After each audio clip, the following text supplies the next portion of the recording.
Chàng thuận mình, chàng thuận mình, chàng thuận mình. Nhưng khâu là niềm yên yêu chàng thuận mình. Chàng thuận mình, chàng thuận mình, chàng thuận mình. Nhưng khâu là niềm yên yêu chàng thuận mình. Nhưng rơi ôi cứ thuận an trên gieo nghe cô già mà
nghe phong bùa em tụ cặp trên số nhà đã xem với sáng thì rất thiên hùng là chính sám hại thì hỏi mong thảo nhé họ tạo các một mình in mi xem chân gì xem chân gì ví dụ last week con thảo phạm kênh thiên hùng cổ bồ lông phải cũng mà cũng phải phụ mà ăn phải nhàn yếm béo mà hàng dùng ngõ hàng dùng ngõ lại nhận có khả năngว่าcó bởi nhân chun dạy họ chun dạy ngán nhủ dám nhắm hòm phai nó tại vì tình huống nghe hoa mỏng thảo sẽ có với mình in mi xem chén gì liền bố bạn cái sơ yếm John vô hành sâu tập hùng giang sẽ xét yếm nhà hôm nay buổi bùa con if you remain in me and my word remain in you, you will ask whatever you desire, and it will be done for you. Sẽ có mấy xem chén gì, nhưว่าxem chén mấy bùa thố hay nhủ, mấy bùa xỉu tú, có nhiều quá. Thì họ vô mạng thằng này, bùa xem chén yếm bùa nhẹ xíu thịt hùng. Có bùa xem yếm chén in. Nó bún xin bùa nhẹ xéo tình huống xẹo yếm trong bùa, hay là bùa thố hay nhung, tụt xéo tình huống này ở bùn bùa họp tụ nhẹ thành tụ bùa nhẹ có thảo last week bùa nhận như cái này, eat food rồi, eat fast food thì có junk food rồi, bùa chấm hay hâm ta bùa tay hamburger này yếm mà cá tập bùng này bùa mấy của tập bùng này bùa nhận là nhận rồi ba phát sản một số nhận trên, especially chẳng sao thì có mà điều nó một số may nhận nè, nhận bữa nhận có cái fast food cũng hot dog, phải pizza phải hamburger phải bữa nhận mi biểu bữa xin, bữa cái xía hồ bữa nhân hồ, bữa giảm hàng giảm cam giảm chuột, bữa miền cái fast food hay những thì hắn ta bố mẹ fast food, bố mẹ junk food này hắn ta làm phấn phải làm phấn làเป็นbố mẹ fast food phải junk food nè, với sự làm phấn là có giống dài giống khú, phần siêu sắm, và hẳn nó mùi với xin sắm, bố nhận hẳn nó mùi sắm giống khú nè, bố mình nhận này, rồi bố nhận dám hàng rõ dài, là mà mùi phải có tâm sùng này tâm sùng cái phải cũng thấy bằng thọ bữa giờ cái thái ta buông nghe là mà tồn bữa nhận cái ná là buông mai chẳng mai bữa nghe tâm sùng là bữa chẳng tu nó ở nhận tâm sùng là mong muốn có ở lạc điều sắm có giáo sắm rồi chín sắm nằm tan sắm bữa nhận những gì biểu phần sinh bữa ta bền những nhà xem bữa xem những bộ phần sinh những nhà bữa tôi xếp những nhỏ. So how many Christians are starving and malnourished? There should not be starvation for Christian people. Bữa mà miền xám nhé, bữa sĩ sư miền, bữa tung ngò, nhà là hàn cầu, phẩm tôi nhà là hàn cầu, nhà cán cầu phải bùn bùa bữa xin mà cha hết bữa sĩ sư miền bữa như mèn bữa họ sử mà có bùa mà cái nát cào bùn bùa nhận bùa cái nát mà cái nát cào bùn bùa nhận bùa malnourished na hiểu bùa bùn xin chiếm rồi nhưng bùn xin đó nhưng bùn xin mà cha không tòn rồi bùn xin hết không tòn với dù sao dùng cháu ta kinh bỏ bùa này và những cháu phải xì cháu phải phân hạ như ta lại nhó chứ bùa như hiểu để nhó chứ bùa như còn phẩm sáng nhà bùa quảng kiếm từ cháu rồi bố mà phải ngon như bùi mẹ không bùi mèo nourish nó bố nhận hốt nhận như cái này bố nhận cao liêu bố xin trẻ mới chá bố xin hến dám hến mà bè sắm bố xin xuống như nhà phải hát nghe mà sau hồ bố như xem phim lấy cô thì hùng bố ya không malnourish mẹ bố như faith này bố như spiritual đấy bố ngỏ mẹ bố phần phim hen we can ask and receive from God anything we want That is best for us. But it hinges on our learning to abide or remain in Him. Bua thô hả nhủ, bua tu hả nhủ, bua lò bua xíu tịch hùng. Bua ta cáo thô nên bua lò nên tu nhủ, tung hay thỉnh tới bua nha, tu nhủ bật buôn bua tốt lộn nha, họp sẽ buôn bua nha, ê tai nên xảy buôn bua. Bảo bua sự hồ, bua sự hiếu, bua sự xiang yếm nín, bua sự khẩu yếm nín. Hay họ bước chân sâu bua nó nó. Remain in me and I will remain in you. Anything you ask of me, I will give it to you. Mày xiang yếm yê xiang yếm mày.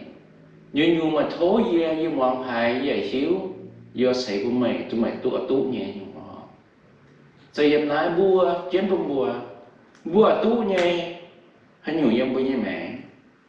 Hắn nhủ xì yếm bỏ thở bua nhẹ hiếu, hắn nhủ là nhó thở bua nhẹ công phẩm. Bua tu, bua ăn miệng, bua hiên chìa, nhẹ nhủ, ngoài nhé là nhó nhé yếm bua mẹ cái bỏ bua mẹ nhé. Bua sự xem chứ yếm bua sáng thì chết thịt hùng. Bua sự yết xem yếm chứ nhìn. Jesus is our food and our fountain of living waters. His Spirit is the breath of our soul. Bữa nhé xíu thịt hùng, chứ sầu bữa nhé là hàng. Giờ sầu bữa nhé quầm khuất, túng nó quầm khuất tung vô hốc liều, dùng bữa nhé mẹ, dùng bữa nhé hiếu, dùng bữa nhé liên quan, dùng bữa nhé xem phim.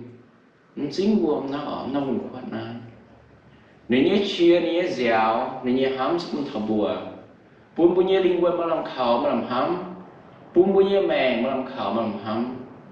Bún bún như quangสูnhư xì, mà cô nó như là hài như sề. Lại hài này nhéo bún còn phám bà. Bún bún mà làm hám mà làm khảo. Remain in Jesus is about having an intimate relationship with Him. Bố xiang thảo xíu lý xù. Bố xiang thảo bố sáng tiết chất thịt hùng nà hà nó. Bố xiang thảo nín xiang thảo bùa. Sai bún xin có bùa kèng yếm lý phát nhìn nhẹ.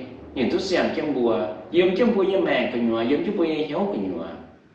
Yếm châm bùa xếp phim cả nhòa nó nằm trong hồ. Ná sai bố xiang thảo nín xiang thảo bùa. Bùa hai tú chiêu thô bùa hai tú nín phát nín. Bùa sự nín lây bùa cổ. Búa hát sanh nhỏ xin lò chứ nè ế mình, ế chứ nè ế sầu.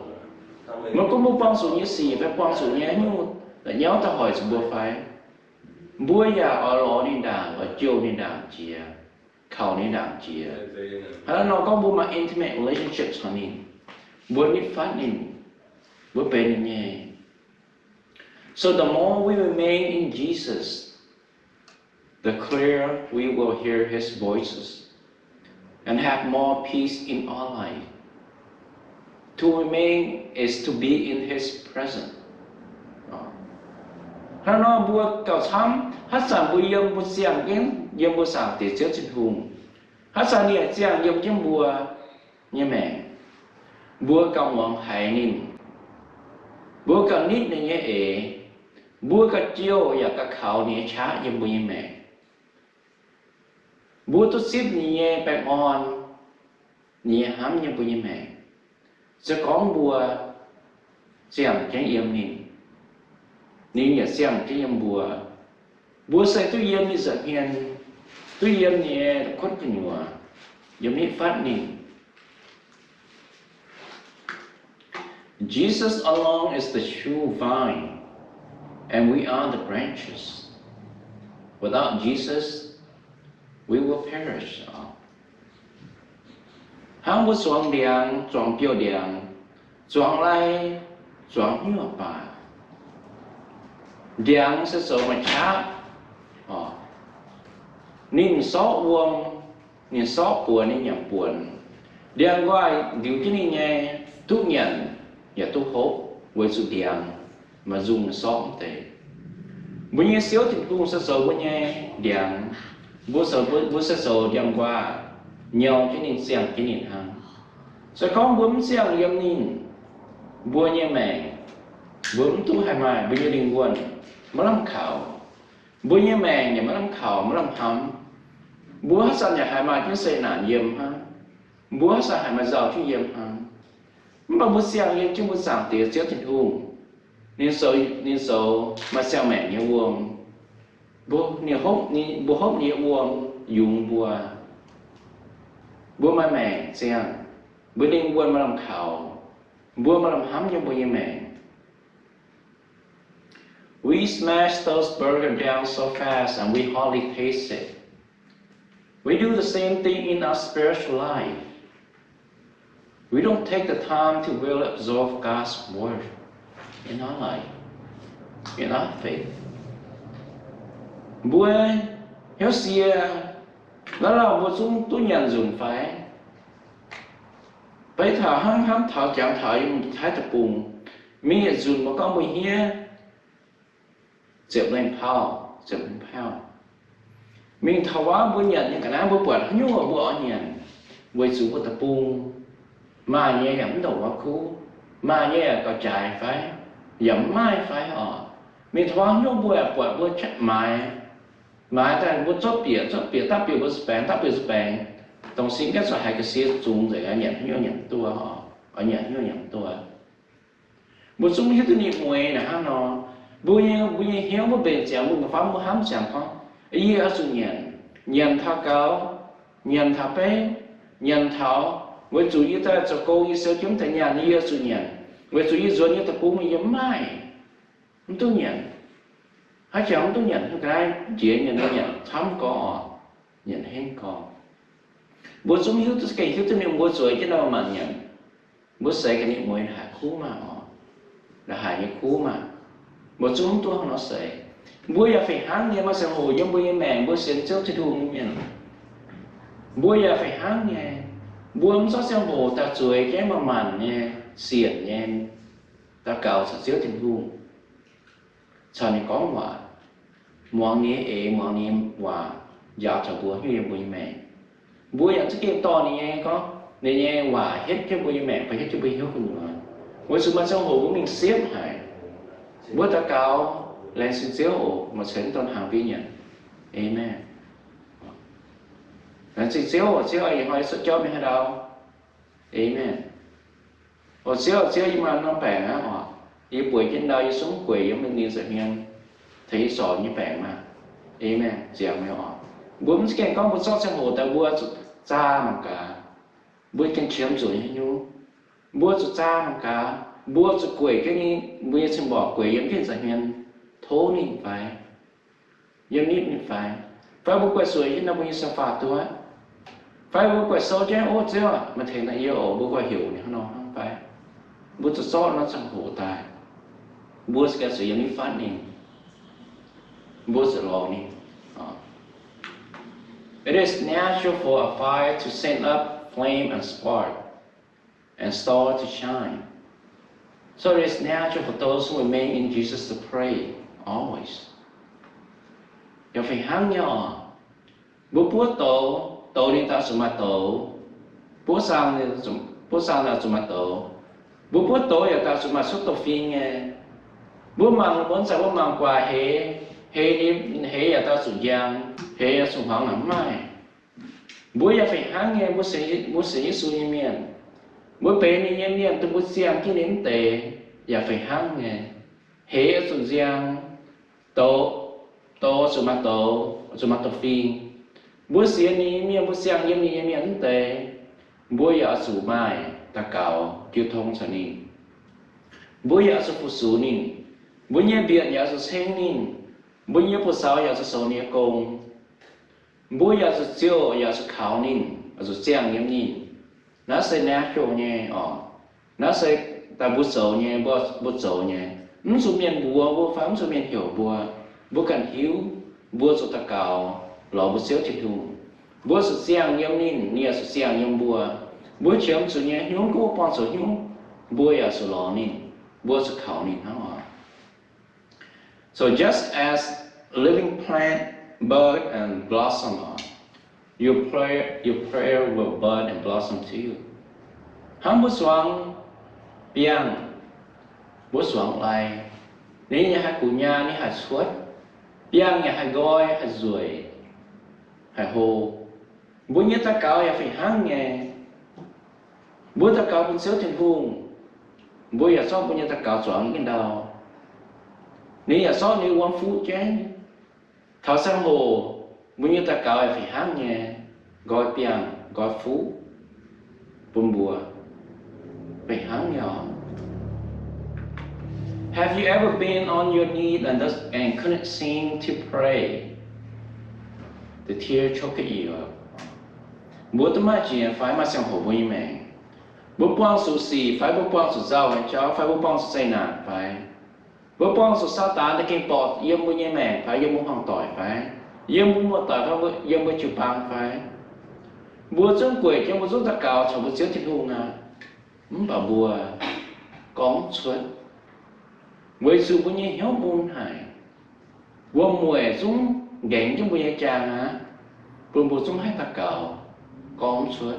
Bố sự muốn thảo bố như hiếu hải. Muốn thảo bố sẵn phim hải. Bố tụ không nó mà chế phát mà. Because you remain in Jesus and Jesus is in you, you have the same mind and will as Jesus and his Father.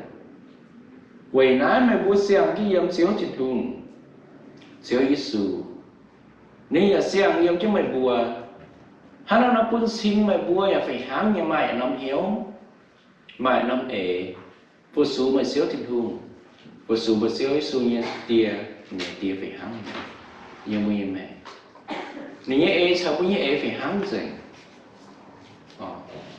Có một xem yếm như xem yếm bùa. Where the river flows, there is life. Bố nhé bàm kênh, bố nhé chuyện quay scientist NASA ở đây. Nếu bố cũng hám cho nó, giao hệ bố nhé tập bung, hai miệng, hai chia sẻ. Nếu bố quay, nếu bố mà nhà, nếu bố số, nó sẽ đại phải nó hàng mình tiền om lùng đĩa mặn, lò mà cả bùa miền hải yếm như vậy. Nếu có lò thiếu tôi nói nông tọn là bố miền hải yếm hay mà mẹ yếm nông tọn nè. Nếu lò uống phải mà chỉ uống như tọn. Có mà uống là hay mà mẹ yếm mà. Bố như mẹ phải hả? Bố mà uống giống bố như mẹ, bố ta hạt xem. Giới Giêsu sâu dùng mẹ như uống. Bố xem em nhìn bố hốc ní uống ní dùng bùa. Bố nhận như uống, bố hốc ní uống, nhận như wow. Ni dùng bùa bố mà mẹ dùng bố mà mẹ.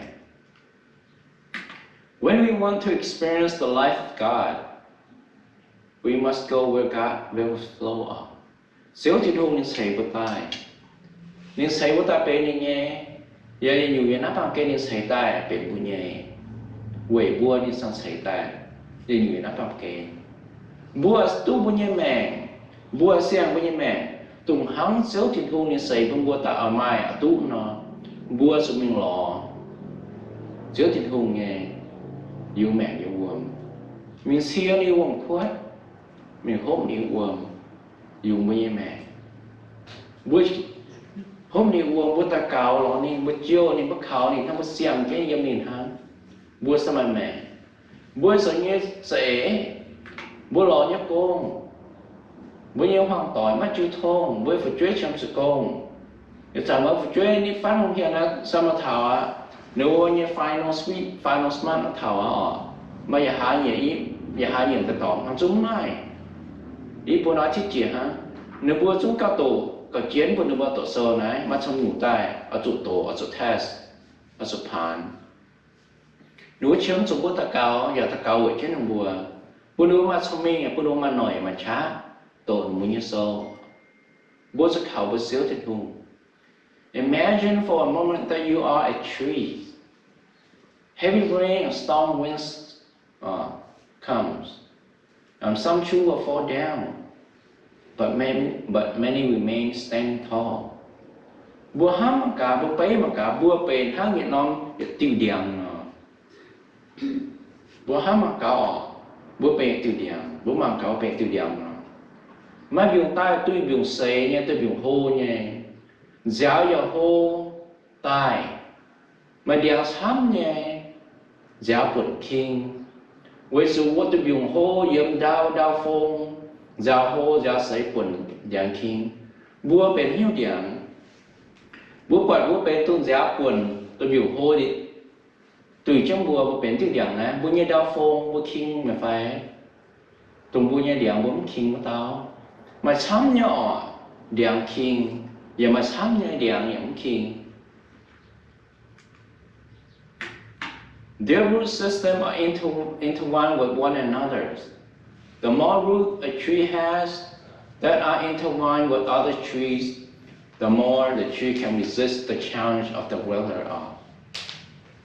Bố mang cả mới thấy điang nhà kinh mới thấy điang nhà kinh mới thấy điang nhà giáo quần kinh nhà quần bao nhà quần náo nhà phải. Thì mà thấy nhậm náo nhậm ba nhậm kinh gì. Với su điang này mà dùng sắm nếu bùa hến nếu bùa uốn sẽ có nếu mà dùng sắm mà điang như phát là bùa nếu bùa bùng mà dùng ra nhau dùng lỗ chân dùng nhau chân dùng ham bùa đánh cái bùa nó bữa mẹ bữa đốt khỏe cái nhầm đốt khỏe cái bữa đánh cái bùa nó nếu bùa kinh nếu bùa có dạo ta là hai như sấy có dùng tôi là hai như sấy bạn nó kinh với su giống ngoài bố mặn họ giáo tài tôi dùng nếu kinh không phải nhưng cái đĩa bố mặn bữa nhẹ nếu nó do nó mới dùng nhau do gì mấy nhau chỉ với nhau chứ mày mà bang cái mày liệu không lắm cuốn mà giáo thành như sấy mà dùng lại như hồ nếu bố giống kinh nếu bố giống bà. The same is true for us. If we face hostility on our own, the turbulence will eventually tear us down. Phải hăng như con bùa, và phải hăng nghe. Sẽ có bùa can quang chủ như xỉ, quang chủ nhưปัญหา, quang chủ như xây nàn, quang chủ như giao, quang chủ như khuẩn hiếu, quang chủ như là nhó bùa như gọng pháp nhẹ.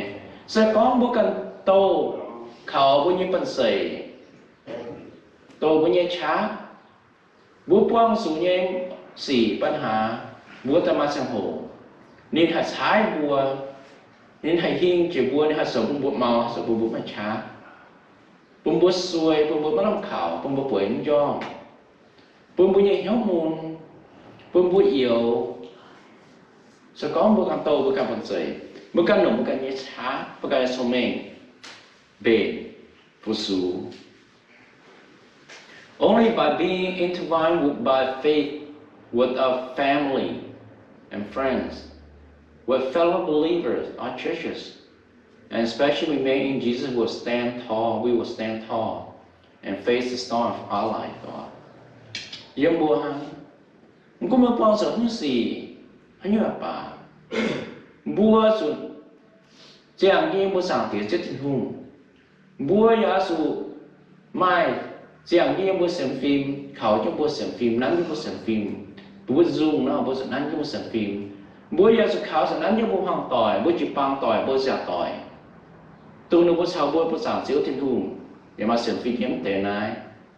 Bố giờ sự nắn chén khảo cho bố chịu băng phải hăng nhỏ. Nó khởi kiến chịu bố sự xiang chứ nhưng bố xíu thiên hùng. Bố sự nắn cho nín, bố sự xiang nhưng cho nín.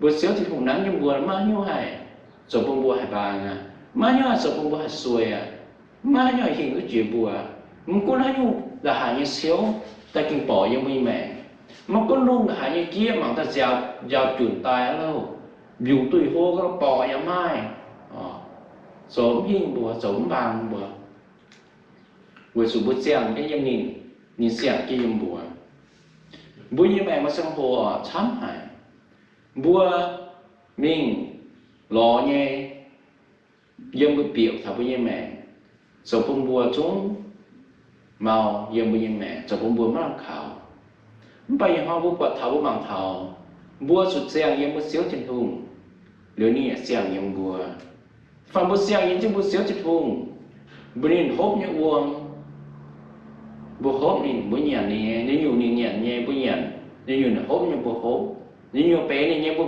bé bùa nhẹ dành hắn là nó bùa sao mà làm khảo bùa sao mà làm hám tài bùa mạng ái bùa sụt xiang yếm nè sụt xiang yếm bùa điều một thố như nhờ bể bông bùa nhờ sấy bông bùa nhờ xóp bông bùa tung họp chỗ bùa tú nhẹ với tập bông bùa nhẹ họ yếm ní ế tài nên sấy bông bùa họ về sông ta cầu